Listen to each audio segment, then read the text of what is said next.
Hello बच्चों, let us read the question. The graph between 1 by lambda and stopping potential V of three metals having work function phi1, phi2 and phi3 in an experiment of photoelectric effect is plotted as shown in the figure. Which of the following statements is or are correct? Here lambda is the wavelength of the incident rays. So in this figure there is a graph between V and 1 by lambda, and we have to find in option A ratio of work function phi1 is to phi2 is to phi3 is 1 is to 2 is to 4. In option B ratio of work function is phi1 is to phi2 is to phi3 is equal to 4 is to 2 is to 1. In C, tan theta is directly proportional to hc by E, where h is Planck's constant and c is the speed of light. And in 4, the violet color light can eject photoelectrons from metal 2 and 3. So here the key concept जो हम use करने वाले हैं वो है photo electric effect. So photo electric effect होता है जब कोई रेडिएशन या ईएम रेडिएशन किसी सरफेस पे स्ट्राइक करती है, तब वो जो चार्ज पार्टिकल्स होते हैं वो सरफेस से रिलीज हो जाते हैं, और that is called as photo electric effect. Now let us see हम कौन सा फॉर्मूला यूज करने वाले हैं इस क्वेश्चन को सॉल्व करने के लिए. So E V is equal to H C by lambda minus phi. तो यहाँ पे जो V है हमारा वो है stopping potential that is required to stop the ejection of electron from the metal surface. Lambda is the wavelength and phi is the work function. तो work function क्या होता है? Minimum energy that is required to make an electron free from the interatomic forces. So अगर हम if V is equal to 0 तो hc by lambda हो जाएगा work function के बराबर, और हम इसको लिख सकते हैं H phi by H C is equal to 1 upon lambda. और अगर हम E V equal to H C by lambda minus phi को Y equal to M X plus C के फॉर्म से कंपेयर करें, we can get the value of phi by H C which is equal to 1 upon lambda. और हमें जो graph है उसमें 1 upon lambda की वैल्यू दे रखी है.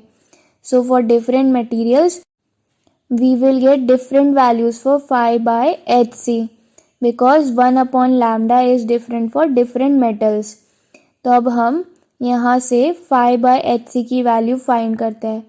तो for metal 1 upon lambda 1 is equal to phi 1 upon hc is equal to 0.001 nanometer inverse. Similarly, for metal 2, phi 2 divided by hc will be equal to 0.002 and phi 3 by hc will be equal to 0.004. Now we have to find the ratio of work function. तो ratio of work function क्या हो जाएगा? phi 1 by hc ratio phi 2 by hc ratio phi 3 by hc, and that will be equal to 0.001 ratio is to 0.002 ratio 0.004. तो यहाँ से हमारे पास में रेशियो आ जाता है 1:2:4. सो जो ऑप्शन है हमारे पास में ए वर्क फंक्शन फाइंड करने वाला, वही phi 1 is to phi 2 is to phi 3 is 1:2:4. So ये हमारे पास one of the correct options है. ऑप्शन बी रिजेक्ट हो जाता है. अब talking about option C, tan theta is directly proportional to H C by E, where H is the Planck's constant and C is the speed of light. So ये हमारे पास गलत है क्योंकि m जो है हमारे पास में y equal to M X plus C से कंपेयर करते हैं तो m है हमारे पास एच सी ना कि एच सी बाई ई.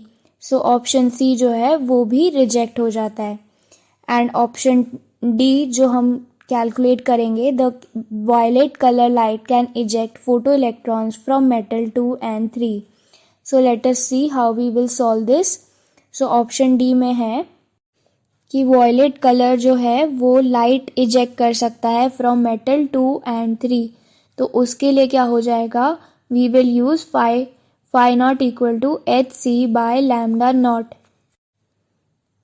और हमारे पास में 1 अपॉन लैम्डा नॉट की वैल्यू है 0.001 नैनोमीटर इनवर्स, या फिर हम कह सकते हैं 10,000 एंगस्ट्रॉम। सिमिलरली फॉर मेटल 2 जो होगा हमारे पास में, उसमें 1 upon lambda not 2 is equal to 0.002 nanometre inverse, या फिर हम इसको लिख सकते हैं एंगस्ट्रॉम में, क्या लिख सकते हैं 5000 एंगस्ट्रॉम। सो ये हो जाएगी हमारे पास 1 अपॉन लैम्डा नॉट 2 की वैल्यू। और मेटल 3 के लिए 1 upon lambda not 3 is equal to 0.004 nanometre inverse, या फिर 2500 एंगस्ट्रॉम। और ऑप्शन डी में बोल रहे हैं कि the violet colour light can eject photo electron from metal 2 and 3। तो वॉयलेट लाइट जो होती है उसकी वेवलेंथ रेंज करती है around 4000 angstrom. So violet color ranges from 4000 angstrom. Since जो violet color की wavelength है वो रेंज कर रही है मेटल 2 और मेटल 3 के बीच में, और ऑप्शन डी में भी यही बोल रहे हैं, thus option D is the correct answer. So option A and D are correct answers. I hope you understood it well. Best of luck.